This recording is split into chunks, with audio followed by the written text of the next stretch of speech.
Everyone. मेरो नाम चाहिँ कल्पना जोशी। म चाहिँ अहिले बिए एलएलबी 4th इयरमा अध्ययनरत छु।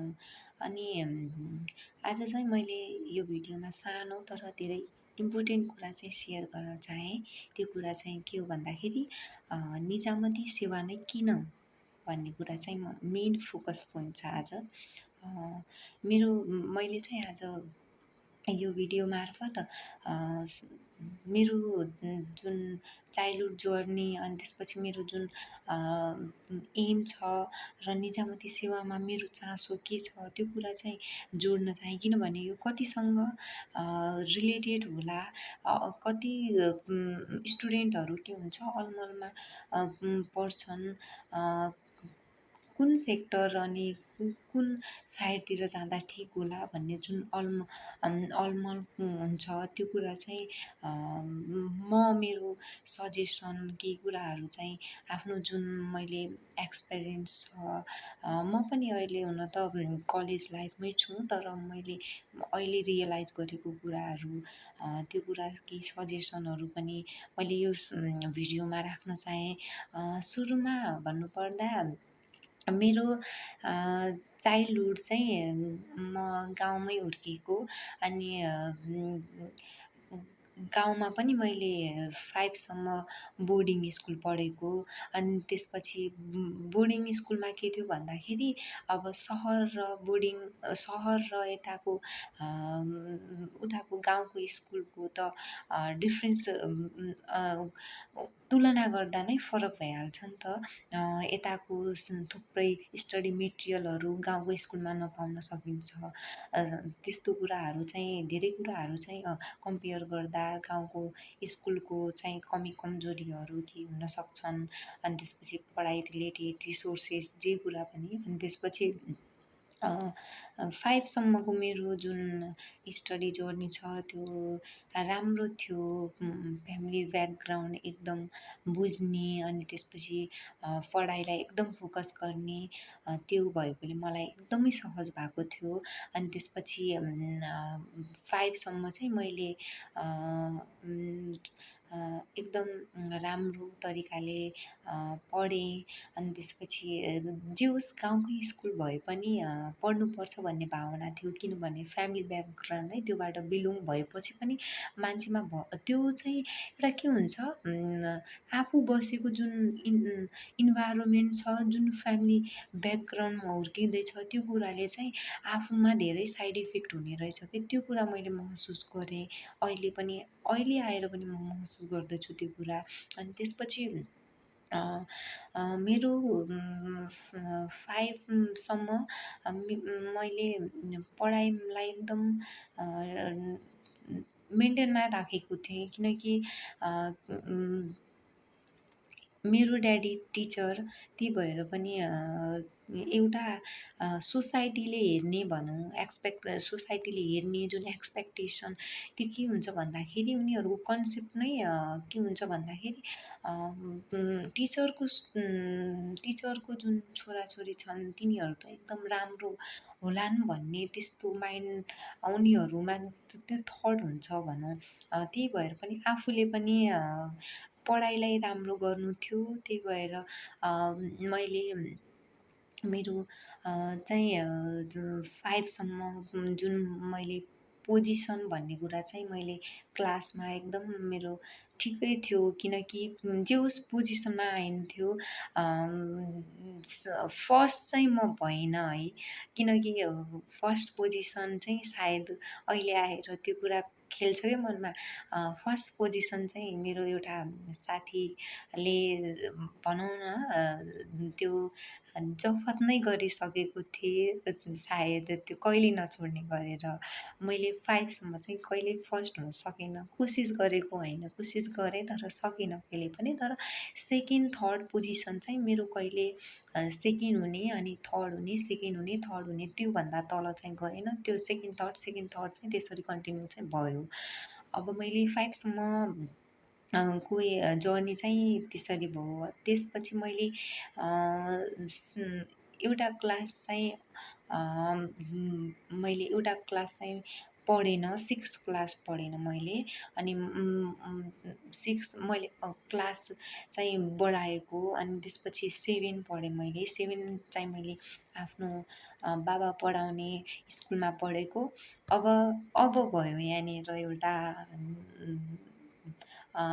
गाह्रो भनौँ कि, अनि त्यसपछि जुन फेस गर्नुपर्ने कुरा भनौँ कि, के हुन्थ्यो भन्दाखेरि कतिको हुनसक्छ आफ्नो मम्मी बाबा पढाउने जुन स्कुल छ त्यहाँ आफूले राम्रो गरौँ न, नत्र बाबा मम्मीको जुन इमेज छ त्योमा केही असर पर्छ कि भन्ने त्यस्तो खालको जुन फिलिङ हुन्छ, त्यो कुराले चाहिँ त्यो कुरा ममा लागु हुन्छ कि, किनभने मैले त्यो कुरा फेस गरेको छु नि त। अनि मैले त्यो अरू टिचरहरूको या भनौँ न साथीहरूको पनि जुन एउटा दृष्टिकोण हुन्छ, ल टिचरको छोरी हो, राम्रो होला पढाइमा, राम्रो हुनु यसले त पढाइमा राम्रो हुनुपर्ने हो भन्ने खालको जुन एउटा दृष्टिकोण राखेको हुन्छ, त्यो कुराले पनि धेरै नै इफेक्ट गर्छ भनौँ। त्यही भएर पनि पढाइलाई एकदम फोकस गर्नुपर्ने हुन्छ। त्यस्तो त्यस्तो जुन परिस्थिति जुन क्रिएट हुन्छ त्यो कारणले पनि। त्यही भएर मैले आफ्नो जुन बाबा पढाउने स्कुलमा चाहिँ राम्रोसँग पढेँ। यताउति त्यस्तो। अनि एउटा अर्को कुरा, जस्तो इन्जोय गर्न पाइन्छ यताउति साथीभाइसँग त्यस्तो पनि हुँदैन कि।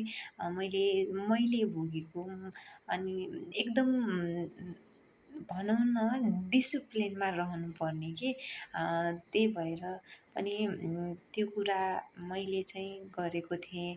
अनि अब 7सम्म मैले मेरो 7को 1 इयर चाहिँ मैले एउटा कुरा चाहिँ कि म 5सम्म बोर्डिङ, अनि त्यसपछि सिधै मैले जम्प गरेर नेपाली मिडियममा आउनुपर्दा मलाई मेरो एक त रट्ने बानी, म के म मात्र होइन कि कतिपय बोर्डिङ पढ्ने स्टुडेन्टहरूको हुन्छ, इङ्ग्लिस मिडियमको स्टुडेन्टहरूको के हुन्छ भन्दाखेरि कसैको धेरै नै रट्ने बानी हुन्छ, त्यो नेचर हुन्छ, त्यो बनिसकेको हुन्छ स्टार्टिङदेखि नै। त्यही भएर मेरो पनि त्यही थियो। मैले सिधै अब नेपाली मिडियममा मैले जुन नेपाली मिडियममा जानु पर्यो 7मा। अनि त्यसपछि मलाई गाह्रो त भएको थियो, तर घरमा बाबाले, अनि त्यसपछि अरू टिचरहरूको जुन टिचरहरूले गरेको जुन हेल्पले चाहिँ मैले त्यो जुन सिचुएसन छ त्यसलाई चाहिँ पन्छ्याउँदै अगाडि बढेँ। अनि त्यसपछि त्यसपछि चाहिँ मलाई चाहिँ 8, 9, 10 मैले यहाँ घरभन्दा टाढा राखेर मलाई यता सहरतिर मलाई यता चाहिँ पढाउनु भयो बाबा मम्मीले। अनि के हुन्छ भन्दाखेरि कसैको पनि बाबा मम्मीको सपना हुन्छ आफ्नो छोराछोरीहरू, आफ्नो सन्तान राम्रो होस् भन्ने, उसको पढाइ राम्रो होस् भन्ने। अनि त्यसपछि त्यही भएर बाध्यता भएर पनि उहाँहरूले चाहिँ आफूभन्दा टाढा राखेर चाहिँ उनी छोराछोरीहरूको जुन पढाइलाई चाहिँ अगाडि बढाउनु पर्ने हुन्छ। अनि हाम्रो त के थियो भन्दाखेरि फ्यामिलीमै सानो छँदाखेरि नै घरभन्दा बाहिर राखेर नै पढाउनु भयो दादा अनि मेरो भाइ। त्यसरी नै यता सानो छँदा नै आएको। अनि त्यसपछि मलाई पनि त्यसरी नै यता सानैमा भनौँ स्कुल लाइफमै यता पठाउनु भयो। जुन अहिले आएर रियलाइज हुँदैछ कि मेरो बाबाले जुन हामीप्रतिको त्यत्रो जुन एउटा सोच राख्नुभयो हामीलाई यसरी आफूभन्दा टाढा राखेर, जुन हाम्रो भविष्य राम्रो होला भनेर जुन त्यो एउटा जिम्मेवारी वहन गर्नुभयो, त्यसको लागि चाहिँ म धेरै नै आभारी छु आफ्नो बाबाप्रति। अनि त्यसपछि अब 8, 9, 10को कुरा गर्नुपर्दा चाहिँ मैले गर्ल्स स्कुलमा पढेको। मैले चाहिँ यता गर्ल्स स्कुलमा पढेँ। अनि त्यसपछि राम्रो थियो पढाइ राम्रो थियो अनि एक्स्ट्रा कुराहरू भने नि त सहरको स्कुल गाउँको भन्दा धेरै फरक हुन्छ। यता चाहिँ एक्स्ट्रा कुराहरू धेरै हुन्थ्यो। मेरो एउटा जुन मेरो एउटा चाहिँ के लगाव के थियो भन्दाखेरि म 8, 9, 10 मा चाहिँ स्कुल लाइफमा एक्स्ट्रा कुरामा चाहिँ एक्स्ट्रा कुरा भन्दा पनि मेरो क्विजतिरको जुन क्विज कम्पिटिसन भयो, एसे यस्तो एक्स्ट्रै कुरामा चाहिँ मेरो राम्रो थियो, जुन चासो थियो भनौँ त्यति बेला। अनि त्यसपछि म चाहिँ क्विज कम्पिटिसन भयो भने अगाडि उठिहाल्ने सरलाई, "सर मेरो पनि नाम टिपाइदिनु नि त, म पनि जान्छु" भन्ने थियो। मैले चाहिँ एउटा पनि क्विज कम्पिटिसन छोडेन। त्यति बेला मैले सबैमा पार्ट लगेँ। अनि एसे कम्पिटिसन भयो, त्यस्तो कुराहरूमा चाहिँ मैले पार्ट लगेको थिएँ। अनि 10 सम्मको मेरो जुन जर्नी छ एकदमै राम्रो भयो। मेरो चाइल्डहुडदेखिको जुन 10 सम्मको थियो। अब अहिले आएर जुन मेरो अहिले म ब्याचलर अहिले बिए एलएलबी 4th इयरमा छु अहिले अध्ययनरत। अनि त्यसपछि अहिले आएर अब चाहिँ बढ्दो उमेरसँगै प्रत्येक स्टुडेन्टलाई जुन करियरप्रतिको जुन चिन्ता हुन्छ त्यो स्वाभाविक हो। अनि कतिपयलाई लाग्ला अब अहिले कतिपयलाई के लाग्छ करियरप्रति आफ्नो जुन चिन्ता हुन्छ अब सायद यो सेक्टरमा जाँदा राम्रो होला कि यो सेक्टरमा जाँदा राम्रो होला कि भन्ने जुन चिन्ता हुन्छ त्यो हुनु चाहिँ स्वाभाविक हो। किनभने जति उमेर बढ्दै गयो अनि करियरप्रति अनि आफ्नो फ्युचरप्रति सेक्युर हुनु त्यो कुरा चाहिँ स्टुडेन्टमा हुने एउटा जुन थट त्यो पोजिटिभ थट आउनु चाहिँ राम्रो हो। अनि मैले मेरो निजामती सेवातिरको जुन अहिले चासो छ त्यो कसरी भयो भन्दाखेरि चाहिँ मेरो फ्यामिली ब्याकग्राउन्ड नै निजामती सेवातिर भनौँ। मेरो ठुलबाबा ठुलमम्मीको छोराछोरीहरू चाहिँ अनि मेरो दिदी दाइ हरू भए तिनीहरू चाहिँ निजामती सेवामै तिनीहरूले आफ्नो निजामती सेवातिर नै आफ्नो फ्युचर सेक्युर गरेका छन्। त्यही भएर मलाई चाहिँ सुरुदेखि नै अहिले आएर अब के लाग्छ भन्दाखेरि यो निजामती सेवा भनेको एउटा यस्तो सेक्युर ठाउँ हो जसले आफ्नो जुन आफ्नो समाजप्रतिको जुन हेर्ने दृष्टिकोण छ त्यो नै बदलिन्छ कि आफ्नो मान प्रतिष्ठा अनि त्यसपछि सम्मान हुन्छ एउटा। अनि त्यसपछि जुन यो सेवामा जाँदा चाहिँ जुन आफ्नो जिम्मेवारी के छ भन्ने कुरा चाहिँ एकदम राम्रोसँग त्यो थाहा पाउन सकिन्छ। निजामती सेवा एकदमै सेक्युर ठाउँ हो जहाँ आफूले आफ्नो आफ्नो जुन सामान्य जीवन छ एकदम राम्रो तरिकाले जिउन सकिन्छ। अनि त्यसपछि त्यस्तो कुराहरूले चाहिँ मलाई एकदम मोटिभेट गर्यो। अनि अहिले आएर चाहिँ मलाई निजामती सेवा नै एकदमै राम्रो हो भन्ने लाग्छ। किनभने सबैभन्दा भरपर्दो र आफूले केही समाजप्रति भयो, देशप्रति भयो अनि त्यसपछि जुन फ्यामिलीप्रतिको उत्तरदायित्व हो त्यो कुरा चाहिँ यो ठाउँमा गएर हामीले सिक्न सक्छौँ भन्ने लाग्छ मलाई। मैले बुझेको जुन कुराहरू बुझेँ त्यो अनुसार चाहिँ।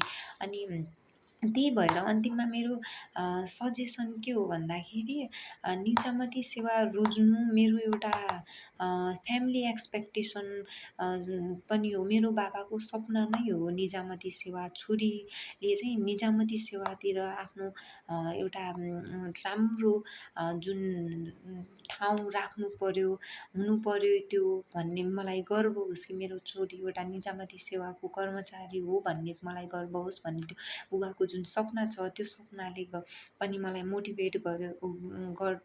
त्यही भएर अहिले आएर चाहिँ म निजामती सेवा नै सबैभन्दा राम्रो भविष्यको जुन भरपर्दो जुन एउटा सेक्टर त्यो चाहिँ हो भन्ने कुरा चाहिँ मलाई अहिले आएर रियलाइज भयो। त्यसैले मेरो मेन सजेसन भनेको यो सेक्टरमा जानु एकदमै जुन डिसिजन हो त्यो एकदमै राम्रो हो। किनभने निजामती सेवाले आफूलाई मात्र एउटा जुन व्यवहार आफ्नो व्यवहार छ त्यसलाई मात्र परिवर्तन गर्दैन कि जुन फ्यामिलीको जिम्मेवारी अनि त्यसपछि जुन समाजले जुन एक्सपेक्टेसन राखेको हुन्छ त्यो कुरा, देशप्रतिको जिम्मेवारी त्यो कुरा चाहिँ पछि त्यो कुराहरू बुझिन्छ अनि त्यो कुराहरूलाई चाहिँ पछि विकास गर्दै गरिन्छ। त्यही भएर मलाई लाग्छ निजामती सेवा मेरो सायद मैले चासो राख्नुको कारण निजामती सेवा मेरो एउटा फ्यामिली जुन मेरो बाबाको सपना छ त्यो भयो। अनि कतिसँग चाहिँ त्यही भएर यो कुराहरू अलमलमा पर्न सक्नुहुन्छ। कुन सेक्टर राम्रो होला, निजामती सेवा राम्रो होला कि नै भोलिको दिनमा भरपर्दो होला कि नै भन्ने। त्यही भएर यो चाहिँ एउटा भरपर्दो सेक्टर हो जहाँ आफूले आफ्नो उत्तरदायित्व वहन गर्न सक्छौँ। अनि आफ्नो व्यवहारलाई परिवर्तन सकारात्मक सोचहरू जुन नेतृत्व विकास त्यस्तो कुराहरू चाहिँ आफूले गर्न सक्छौँ भन्ने हो। त्यही भएर आजको भिडियोमा मैले मेरो जुन चाइल्डहुडको छ अनि त्यसपछि जुन अहिले आएर मेरो निजामती सेवाप्रतिको लगाव जुन छ, चासो छ त्यो कुराहरू चाहिँ मैले सेयर गरेँ। अब तपाईँहरूलाई यो भिडियो कस्तो लाग्यो आफ्नो जुन प्रतिक्रिया दिनुहोला।